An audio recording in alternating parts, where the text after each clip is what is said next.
Sylvain, c'est toi? Je suis Alice. Tu viens avec moi? Je vous présente Sylvain, les copains! C'est l'histoire d'un hold-up qui tourne bien. Qu'est-ce qu'on dit au chauffeur? Fils de pute! Avec 10 millions de spectateurs, une montée des marches à Cannes, un petit truc en plus a réussi à braquer tous les projecteurs avec des dialogues devenus cultes. Yo, putain, qu'est-ce que tu fous là, toi? Tu n'es pas handicapé? Si, tu veux pas handicaper, Bah, moi? voudrais pas. T'as raison, je suis pas handicapé.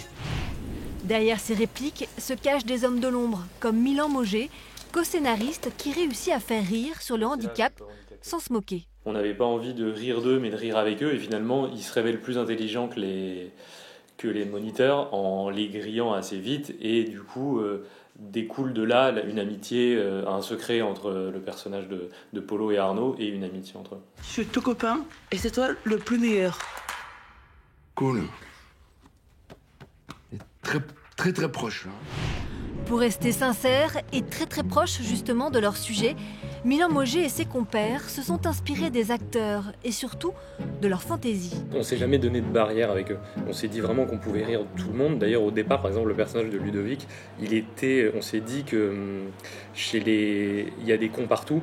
Et le personnage de Ludovic, c'était un peu un connard. C'est qui, Ludovic? C'est moi, petite bite! Tu sais ce qu'ils font en prison dans les douches?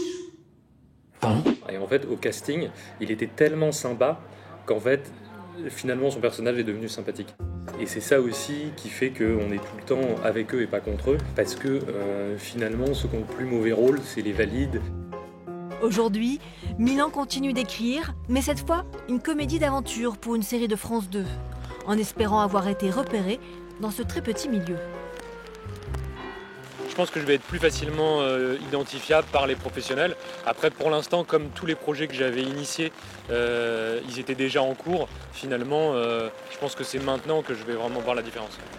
L'ancien lycéen de Malherbe, option cinéma, n'a donc pas renoncé à son rêve d'adolescent, réaliser son premier long métrage, car désormais, sur le CV, il a un petit truc en plus.